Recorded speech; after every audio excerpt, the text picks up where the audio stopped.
देवता जो 4 भाई हैं, और ना कि केवल जौनसार अभी तो हिमाचल और गढ़वाल के पूरे एरिया, पूरे इलाके में प्रसिद्ध है अपनी ख्याति प्राप्त महासू देवता। एक राजा के रूप में ही माना जाता था, शिव का अवतार भी कई लोग इसको मानते हैं। हम एक ये देख सकते हैं बिसोई मंदिर, कितना अद्भुत काठ कला का नमूना हम यहाँ देख रहे हैं। शायद ही मैंने ऐसा मंदिर अभी तक अपने जीवन काल में देखा होगा। और इससे पहले मैंने हनुवल और मासूक के मंदिर, चाहे उसमें हनुवल हो, चाहे उसमें खड़ियार हो, या चाहे उसमें हम और मंदिरों को देखा हो, लेकिन जो स्थापत्य कला यहाँ दिख रही है इसमें आज उनके नाम तो शामिल नहीं है जिन मिस्त्रियों ने या जिन बड़ाइयों ने ये मंदिर बनाए थे, पर उनकी कला आज भी बोलती है, उनके चित्रों के माध्यम से आज भी बयां कर रही है अपनी कहानी। और हम देख सकते हैं बहुत एक अद्भुत अकाट्य नमूना लकड़ी के मंदिरों का।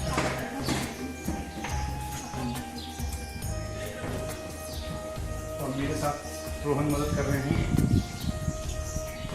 ये देखिए आप लकड़ियों का है अद्भुत सौंदर्य, जो अपनी ओर बरबस हमें आकर्षित करने के लिए मजबूर करता है कि हम आए और दर्शन करें। हम देखते हैं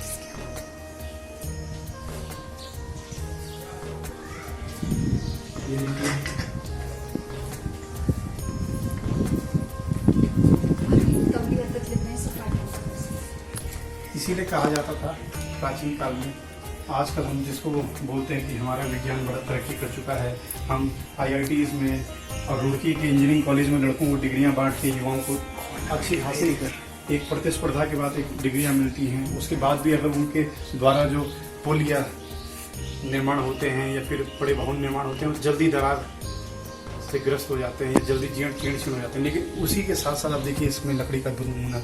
और देखिए बिसोई मंदिर के साथ साथ ये जो अन्य वीर बेताल जो होंगे, जो साथ में देवता के चलते होंगे, उनको भी स्थान दिया गया है। और देखिए कितना बढ़िया ये मंदिर सजा रखा है। इधर फुलवाड़ी है, जो हमारी पुरानी परंपरा रही है, देवता के साथ एक फुलवाड़ी होती थी, और ये साथ साथ उनके वीर बेताल वो भी हैं।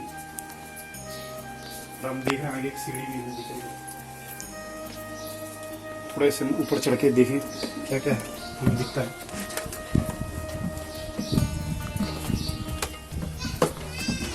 ये देखिए हम दूसरी मंजिल में आ चुके हैं। एकदम कह सकते हैं लकड़ी का एक राजमहल कम नहीं है।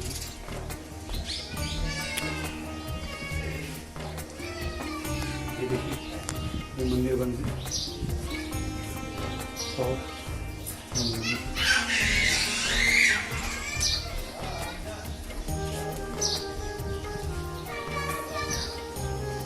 मान्यता के अनुसार मंदिर के अंदर केवल जो यहाँ का माली या कहें जो इस मंदिर के देखरेख करते हैं, जो पंडित पुजारी हैं, उनको ही अंदर जाने का प्रवेश है। ये हमें ग्रामीण लोगों ने बताया।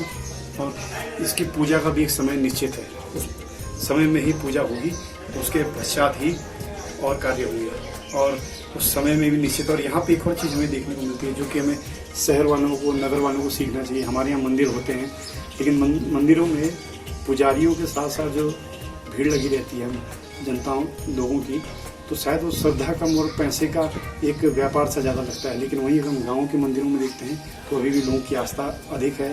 मंदिरों का एक निश्चित समय है, कोई पैसों की कोई मारा मारी नहीं है। लेकिन गाँव वालों ने अपने अपने ओर से जिसकी जितनी श्रद्धा बन पड़ी, सबने मिल के इतना बढ़िया एक अद्भुत लकड़ी का मंदिर आपके समक्ष है। ये कितने सदियों तक रहेगा हम देखेंगे। इससे पूर्व का मंदिर बताते हैं पहले था, लेकिन 2015 में नव निर्माण के बाद यह मंदिर बनाया गया है। और ये जौनसार की एक अद्भुत संस्कृति का ही प्रतीक है। यहाँ के लोगों के मिलजुल का, देवी देवताओं के प्रति आस्था का एक प्रतीक है बिसोई का मंदिर। ये अपने आप में एक अनूठा नमूना है। और यात्रीगणों को और पर्यटकों को इस ओर जरूर आना चाहिए और देखनी चाहिए यहाँ की संस्कृति। यहाँ बस ही है मंदिर, और सामने ही हम देख रहे हैं लकड़ियों कितने पारंपरिक मकान जो हमें सामने दिख रहे हैं, जौनसार के पारंपरिक लकड़ी के मकान। और यहाँ से हम देख सकते हैं कि जब यहाँ पे जागड़ा लगता है या मेले होते हैं, भीड़ भाड़ हो जाती है, तो ये सामने यात्रीगणों के लिए देखिए बने हैं कमरे से एक छोटे रूप में धर्मशाला का रूप दिया गया है, जैसा कुछ हमें हिमाचल के मंदिरों में मिलता है। और यहाँ भी देने का प्रयास किया गया है, और एक बहुत अच्छी व्यवस्था ग्रामीणों के द्वारा।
रूप दिया जाता है।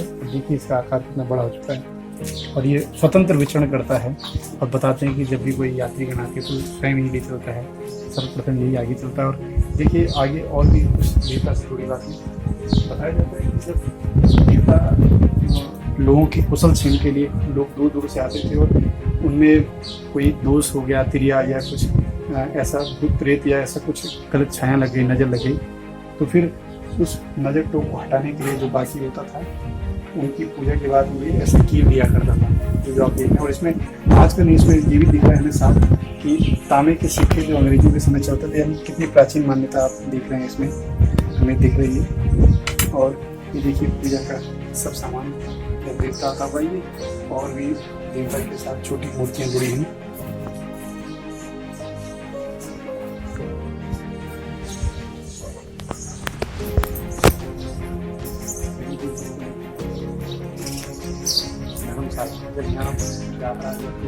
ऐसे परंपरा त्यौहार, तीज त्यौहार धर्मशाला भी देखिए यहाँ रुकने की कितनी अच्छी व्यवस्था ग्रामीणों के द्वारा की गई है।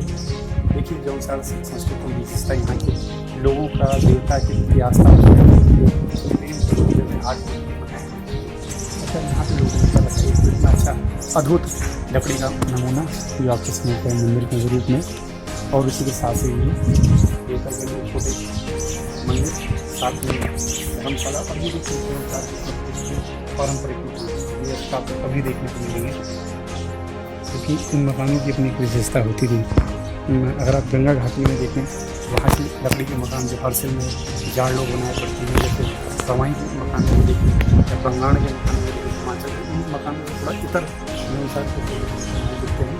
क्योंकि बताया जाता है जो जौनसार का इलाका था यहाँ कभी मुगलों का आक्रमण हुआ था, उससे पहले मुगलों का आक्रमण, तो ये बचने के लिए यहाँ पे आपको और जगहों की अपेक्षा लकड़ी के मकान में छोटे छोटे आपको खिड़कियाँ मिलेंगी जो कि दुश्मन से हम महफूज रह सकें। और नतिया घसिया की बड़ी प्रसिद्ध कहानियाँ मिलती है जिन्होंने मुगलों से टक्कर ली थी, और ये मैं आपको पूरी की वीडियो में अगर आपको बताया नहीं तो आज आपको बताऊँ कि ये पहले सालान के एरिया ये पूरा जौनसार बाबर में स्थापित था, और वहाँ से ही जौनसार बाबर का राजा पूरा करता था। और हिमाचल के राजा सिरमौर रियासत से सहारनपुर था। उसके बाद जब गोरखानी होती और गोरखों से जब लड़ाई के बाद फिर जब ये क्षेत्र एक तरह से कह सकते हैं थोड़ा पराजित हुआ, गढ़वाल मिशन पराजित हुआ था गोरखों से। उसके पश्चात 1800 लगभग आपको 1820 के बाद फिर ये जब अंग्रेजों ने गोरखों से जीता तो सिरमौर के राजा ने भेंट स्वरूप ये ब्रिटिशों को सौंप दिया था। फिर 1924 के बाद फिर ये पुनः देहरादून रियासत में जोड़ा गया, और आज ये देहरादून रियासत में चक्रौता और कालसी तहसील में बटा हुआ जौनसार का क्षेत्र, और इसके बीच में बसी हुई एक आंचलिक संस्कृति के विविध रंग आपको इस क्षेत्र में देखने को मिलते हैं। तो हमारे युवा और यात्री लोग इस क्षेत्र में आएँ और देव के दर्शन भी करें, यहाँ की स्थापत्य कला को भी देखें, उन बड़ाइयों को भी याद करें जिन्होंने इसमें जान फूकी है। ना कि केवल ताजमहल ही हमारे लिए बहुत कुछ है, वो एक बृहद परंपरा और लघु परंपरा के जो द्योतक हैं, जो वैज्ञानिक शिल्पकार रहे हैं, उनकी चित्रकारी हमें पर्वत से ओर आकर्षित करती है। तो यहीं अपनी वीडियो को विराम देता हूँ कि आप लोग आएंगे और अपनी संस्कृति के प्रति अपने मन में एक आदर भाव रखेंगे। धन्यवाद।